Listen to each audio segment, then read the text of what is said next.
So I think we've got a lot of good things in the works, and there's a great future ahead for us. John? I'm going to go back one step farther than Eric and go with the whole grade sharing that started the whole deal. I mean, that's where the ball got rolling. I was on the school board then that voted to do that. I know there was a lot of people at both communities, or Allison I know for sure, that didn't want us to do it, but it was a positive thing for everybody, and it's hard to find anything. Well, you can look, if you look hard enough, anything that's negative about it, but I mean, we've got to overcome those things. That was in the past. We just got to keep moving forward and be looking forward, and especially with the day and age of the computers, keep that ball rolling too, for we're not lagging behind in that area, in the computer area, making sure that the kids are in the front of getting that stuff, that accessibility and everything else for that, even though, you know, right now I don't know how far down we go with them computers to the younger kids, but we're working on getting them down farther in the lower grade levels where they have content, continuous access to them for as they get older. It just keeps going to more computer technology. And Bobby?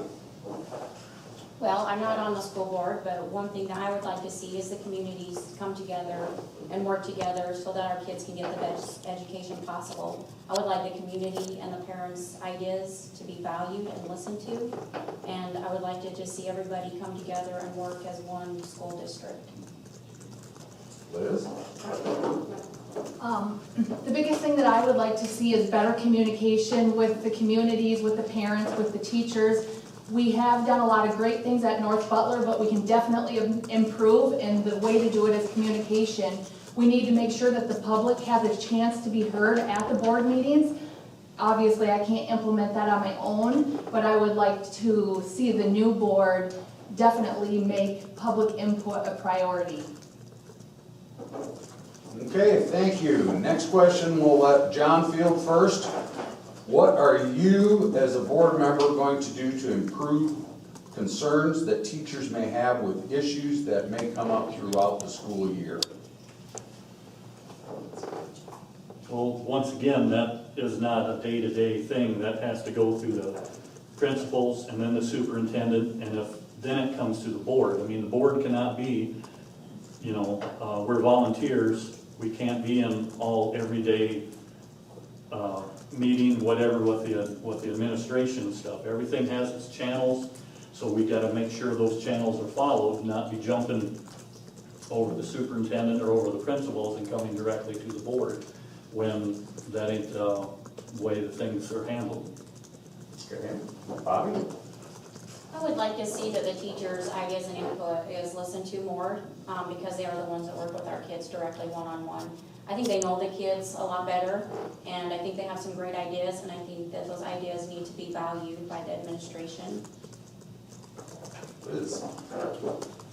On a day-to-day basis, I agree with what John said. On a day-to-day basis, we won't be there every day, but like I said before, I would like to have some kind of a report back from the administrators on what the teachers, how the staff meetings went, anything that's going on. And even in that public, if we have an open session, I would encourage all the teachers and staff to come to the school board meetings and share with us just how things are going good, hopefully good. Okay, Eric? I've been asked questions by teachers before. I've referred them back to the principal, superintendent. You know, if it doesn't get resolved at those levels, then yeah, it comes to the board and we'll try to resolve the issues. Basically, the proper channels we have to go through, and you know, as a board, if we go in and start overstepping our bounds and stepping our administrators and try to do their jobs, they're going to get frustrated with us as a board and not, you know, be as productive or as efficient as they could be also. And as far as getting information out to people, you know, the minutes are always in the papers. We post the board meeting so people can come. There were years, and I repeat years, that we would have meetings and nobody would come to them. We can only do so much as a board to get information out there. If people don't come to the meetings, they're not going to get the information and know what was discussed. So.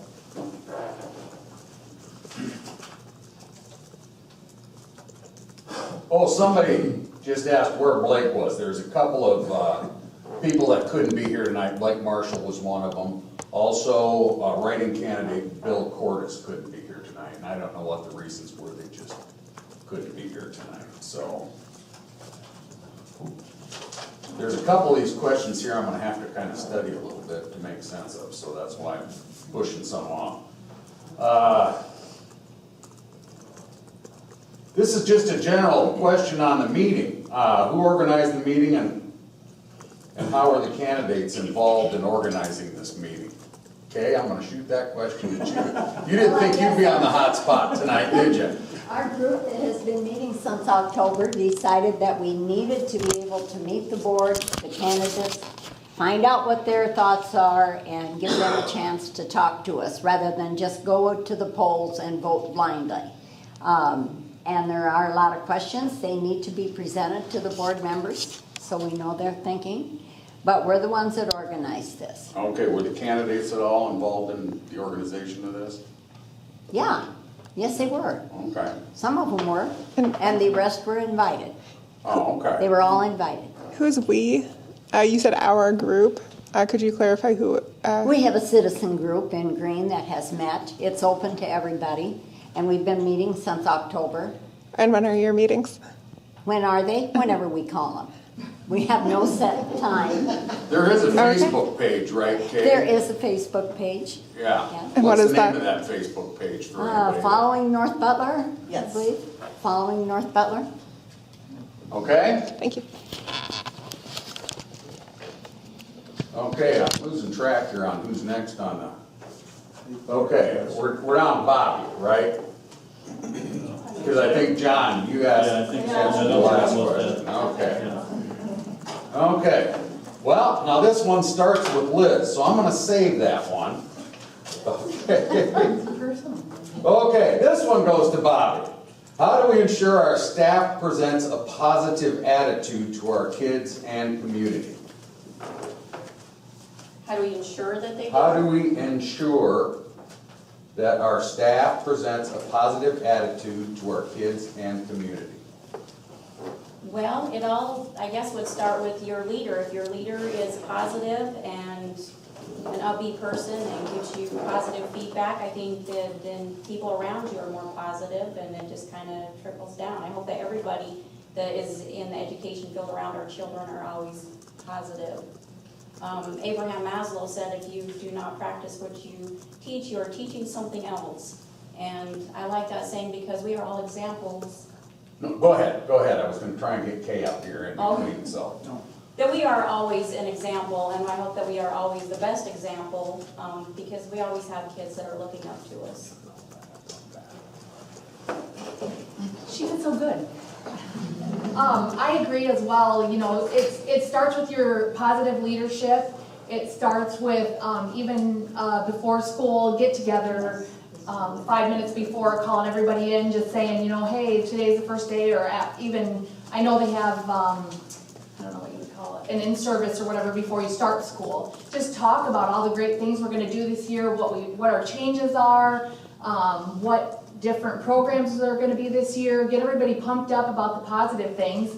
And I know all the teachers and all the staff, they have a code of ethics, they dedicate their lives to our children, so I know that they will be positive. Okay, Eric. We do a good job of keeping our kids excited about going to class and being, enthused about being there. All the way from the superintendent through the principals, the teaching staff. I guess one example I can give is Mr. Huff, when he was in the middle school down here, he finished announcements every day. He'd always end it with, "It's great to be a Bearcat." And that's carried through to the high school. I think we do a great job with that. I'm not saying there's not room for improvement, but I think as a board, we're constantly looking, if we hear something, we'll ask questions about, if something happened that wasn't a positive experience. But I think as a general consensus, we do a great job with that. And John. Yeah, read that again through. Okay, how do we ensure our staff presents a positive attitude to our kids and community? I think that, starts at the top with Mr. Foster and principals, because I know every time at our board meetings and stuff, they're giving us positive stuff, you know, on their reports and stuff, and they're very, I don't know, outgoing to me, you know, that this needs to rub off on the rest of the teachers, and you know, they're out there, they're showing their positive attitudes, and it just needs to carry on. Okay, that question that I had that was directed at Liz, on our rules for this meeting, it says, combative questions will not be acknowledged, so I'm filing that one, so. Okay, so we're gonna go on to the next, and Liz is gonna be the first to answer this one. Do you have plans to change administration? That may be a combative question, I don't know. I'll say. That's all right. In the school board handbook, no person can work alone. I personally have no plans to change administration. If there was a time in the future after evaluating and if there were complaints or different things, we felt like the administrator wasn't following what the job description was, there may be a time when you'd have to change administration. But again, it would have to be a decision of the entire board, not any one person alone. At this time, I have no intention of changing our administration. We were through that the last couple of years, and it's a long process, a very tedious process. And having gone through that interview process with some of those other candidates, I think we've got an excellent man in charge of our school district. He's not always probably the most popular guy up there because he's made some tough decisions, but he's willing to stand by what he believes is the right thing to do for our students. He's got a very large family. He's got a lot vested in this too. So, you know, he's not going to do anything to mess up the program because his kids are also getting an education up here. I don't have any change or plans to change administrators at this point because I think we've got a very good person at the top. Okay, John. I definitely have no plans, because, you know, for the board meetings that we've been with Mr. Foster and the hiring of him, he stood out head and shoulders above the rest of the candidates. And like Eric said, it's a long process, not that that makes a difference, you know, if it would have to, but, and these decisions, we've made the decisions. He comes up and gives us choices or what we can do, but the board members have made the decisions, not Mr. Foster. And I couldn't ask for a better superintendent. I mean, he's done everything we've asked or, you know, questioned him on. He gets stuff back to us and it's accurate. And, you know, we have no reason to look for a different one. And even principals either. I mean, they're both great principals. Okay, Bobby. And I have no intention at this time to, like Liz said, in the future, if problems arise, then we will address that, but no one person has the vote to change that right now. So no. Okay, I'm gonna have to consult you on one here, so. I'm gonna go on to the next one. I believe we're gonna start with Eric on this one. Why was new playground equipment needed? The elementary in Green used the equipment, so why wasn't it good enough to move to Allison?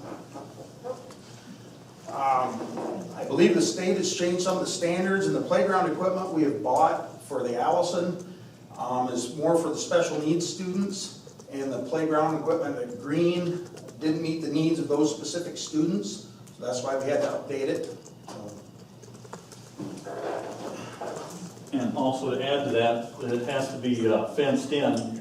Otherwise, if they have tricycles that they have the opportunity to ride, and this area is going to have a concrete pad around the inside, or circle around the inside of it, I believe.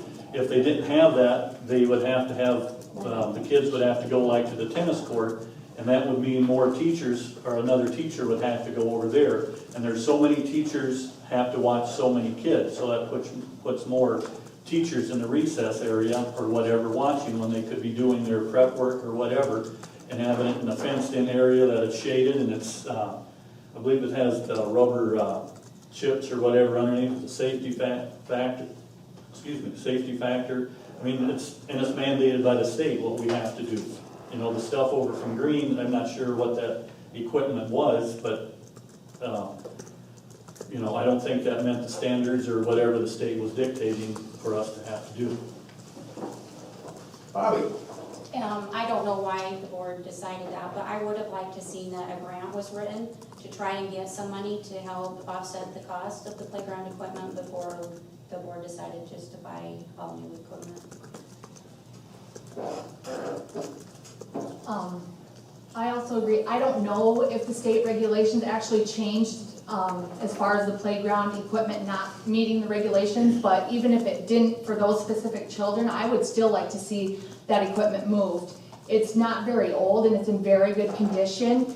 As far as the fencing and the rubber underneath, that would be a different expense that would probably have to be done along with the playground. But I agree with looking for other funds and grants out there, or even donations if we really needed a playground right away. Okay, and we'll let John field this question first. What is the valid point of why Green Elementary closed? And when money was the issue, now there is plenty of money. How can our school board support this issue? That's not what mattered. Well, I had a consult, and It's not so bad, it's a valid Well, question. me and Eric had this conversation before, that's a done deal. I mean, we're not gonna go there, you know. That I was think a it's fair to throw it out, because Bobby and I we don't have all the information that John and Eric had about closing the elementary, so we can't really address. Discussed in public meetings. Yep. Yeah. We're not gonna answer that question.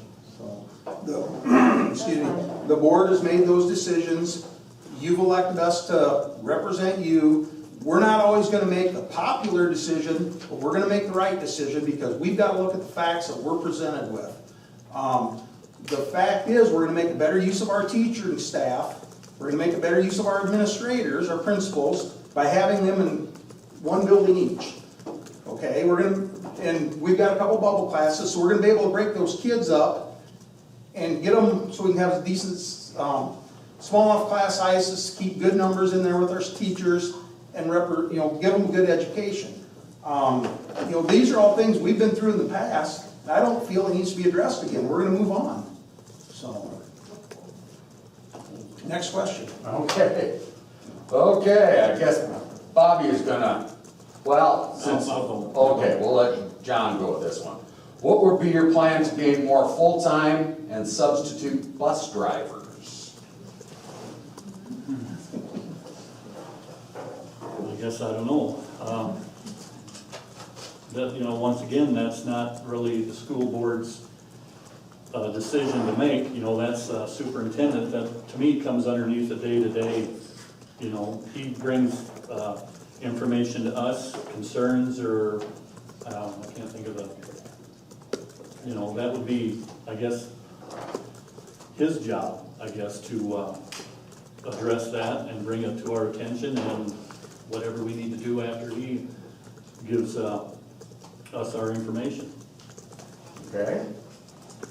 Maybe offer some incentives. I know that they have to go do a physical and do some kind of testing and stuff, and maybe if the school paid for that, instead of making the individual pay for that, the school does pay for that? We already paid for it. It is paid for? They pay for it. They paid for it.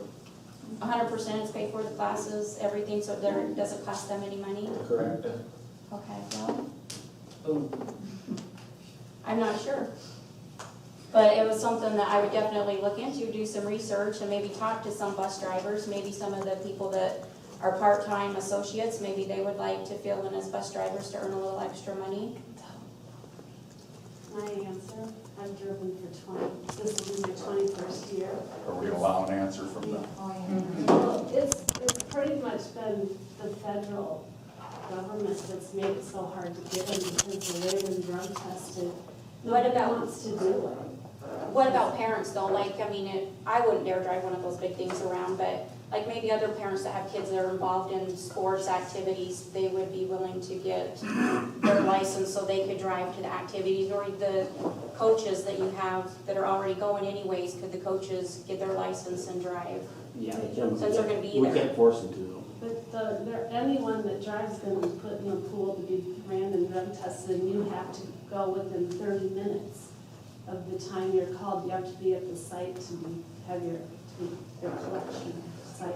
I don't understand. You mean just at any random time they can call you and tell you you have to come drug test if you are a bus driver? Yes, and yeah. Uh-huh. You got 4 hours to respond to training. So you have that CDL license, you're- 4 hours, minutes, but still. 2 hours is for commercial motor vehicles. Or if you can't make the 2 hours, it's a reasonable amount of time if you can give a good explanation of why you weren't there. I can give you a unique perspective on why you can't get bus drivers. It's hard to find truck drivers. Nobody wants to deal with the regulations. Nobody wants to be bus driver because they're only working 4 to 5 hours a day in the morning and in the middle of the afternoon. And why do you want, I say, a lot of people don't want to drive a bus. You've got a lot of responsibility when you've got a busload of kids. Okay, so now it's winter time, you've got icy roads, snowy roads, that's a lot of responsibility. Do you have any experience? That's the next thing they look at. I deal with this on a daily basis with my trucking operation. It's tough. If you can find a good answer to this question, I would love to hear it. Well, I think we got a great bunch of people on the school board, that it'd be a great discussion to have. I'm sure that we could come up with some great ideas. I've had this discussion with Mr. Foster, and good luck. So. Well, we'll go to Liz next, and then we'll go to John, because I think Eric already commented on this one, if that's okay with you folks. Repeat the question. What would be your plan to gain more full-time and substitute bus drivers? Well, going off of what Eric said, that if the regulations are too tough, maybe even writing a letter to the legislature, because I mean, if our school's having a problem, there's probably gonna be other schools that are also having a problem, so addressing those issues, not saying that's gonna fix it,